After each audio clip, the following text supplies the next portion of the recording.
बच्चे अब हमने सीखा सरल वाक्य। आपको सरल वाक्य की पहचान समझ में आई। एक उद्देश्य और एक विधेय। अब आप अपने आप पहचानो। मोहन क्या है बच्चे? उद्देश्य। पतंग उड़ा रहा है। कौन उड़ा रहा है बच्चे? मोहन। कौन उड़ा रहा है? मोहन। तो मैंने ये बताया था कि सरल वाक्य के अंदर एक उद्देश्य और एक विधेय होता है। मोहन क्या हुआ? उद्देश्य। पतंग कौन उड़ा रहा है? मोहन। अब मोहन एक उद्देश्य और एक विधेय क्या हो गया? सरल वाक्य ना बच्चे। तो एक उद्देश्य और एक विधेय क्या होता है? सरल वाक्य। राम खाना खाकर सो गया। कौन खाकर? राम। राम क्या हुआ? कर्ता। कर्ता क्या होता है? उद्देश्य। खाना खाकर सो गया। कौन सो गया? राम। राम खाना खाकर सो गया तो राम क्या हुआ? उद्देश्य। खाना खाकर सोना क्या हुआ? विधेय। अब एक उद्देश्य और एक विधेय क्या हुआ? सरल वाक्य। वर्षा हो रही है। वर्षा क्या है? मुख्य। कर्ता हो रही है क्या है? विधेय। एक उद्देश्य और एक विधेय क्या हुआ? कौन सा वाक्य हुआ? कौन सा बच्चे? सरल वाक्य। एक उद्देश्य और एक विधेय क्या हुआ? क्या हुआ? सरल वाक्य। अब आपको ये बात अच्छी तरह से समझ में आ गई कि सरल वाक्य क्या होता है। जिसके अंदर एक उद्देश्य और एक विधेय होता है वो वाक्य सरल वाक्य होता है। अब हम आगे करेंगे बच्चे मिश्र वाक्य। दूसरा वाक्य कौन सा है? मिश्र वाक्य। कौन सा वाक्य है? मिश्र वाक्य। अब आपने जैसे सरल वाक्य ध्यान से सुना है वैसे आप क्या करेंगे? मिश्र वाक्य को ध्यान से समझेंगे। पहला है सरल वाक्य और दूसरा है मिश्र वाक्य। अब इसकी पहचान को अच्छी तरह से समझना है। हमने पहले परिभाषा को नहीं समझना है, पहले बच्चे इसके नियम को समझना है। मैंने पहले इस नियम को समझाते हुए ये बात समझानी है आपको कि इसके अंदर क्या होता है बच्चे? एक प्रधान वाक्य होता है। अब आपने नियम सीखने हैं बच्चे। एक क्या होता है? प्रधान वाक्य। कौन सा वाक्य होता है? प्रधान वाक्य। कौन सा वाक्य होता है बच्चे? प्रधान वाक्य। और दूसरा वाक्य कौन सा होता है? आश्रित उपवाक्य। कौन सा होता है? आश्रित उपवाक्य। मैंने उपवाक्य बोला है बच्चे। दूसरा वाक्य। अब इस बात को आपने समझना है। एक प्रधान वाक्य मैंने क्या कहा बच्चे? प्रधान वाक्य क्या होता है? मुख्य वाक्य। कौन सा वाक्य होता है? मुख्य वाक्य। एक प्रधान वाक्य कौन सा होता है? मुख्य वाक्य। और आश्रित उपवाक्य क्या होता है? दूसरे पहले वाक्य पर आधारित होता है। आश्रित का मीनिंग क्या होता है? डिपेंडेंट। आधारित। कौन सा होता है? आधारित। प्रधान वाक्य मुख्य वाक्य, आश्रित उपवाक्य उस पर आधारित। अर्थात एक वाक्य मुख्य है और दूसरा वाक्य उस पर आधारित है, अर्थात उस पर डिपेंड है।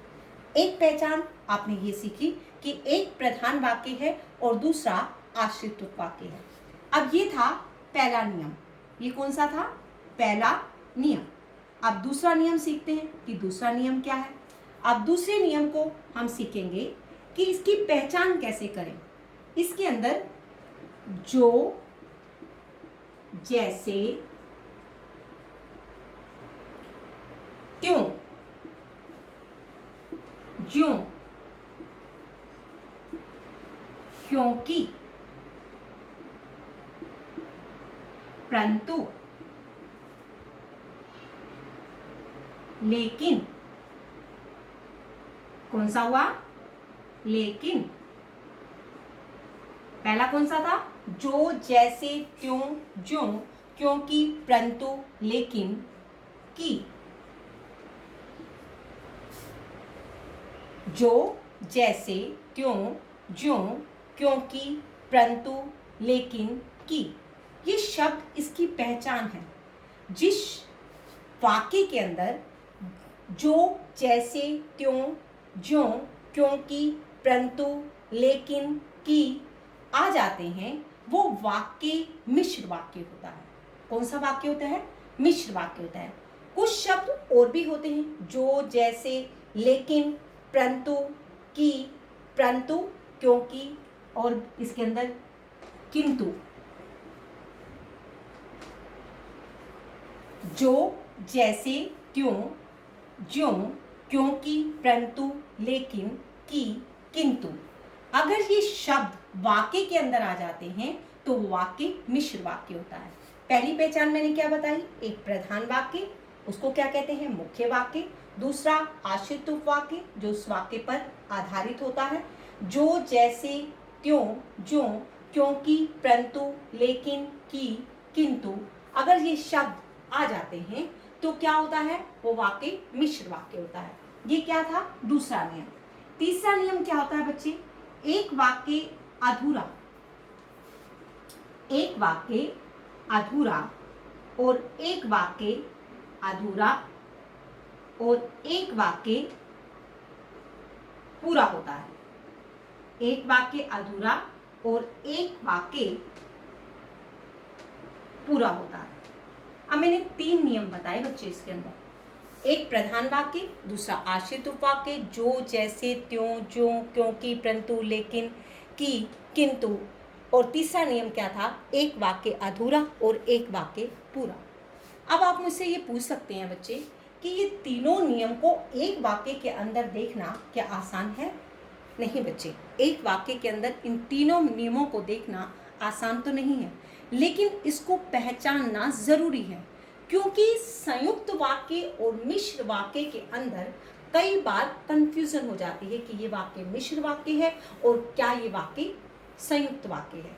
तो इसलिए हमें ये बात ध्यान से जब तक नहीं समझेंगे तब तक हम डाउट में, संदेह में रहेंगे कि ये वाक्य मिश्र वाक्य है या संयुक्त वाक्य है। जैसे मैंने एक वाक्य लिखा बच्चे इसके अंदर, जैसे मैं, जैसे ही मैं, जैसे ही मैं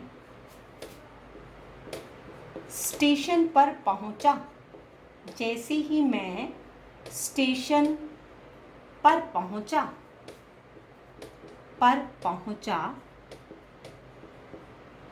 वैसे ही, जैसे ही मैं स्टेशन पर पहुंचा वैसे ही गाड़ी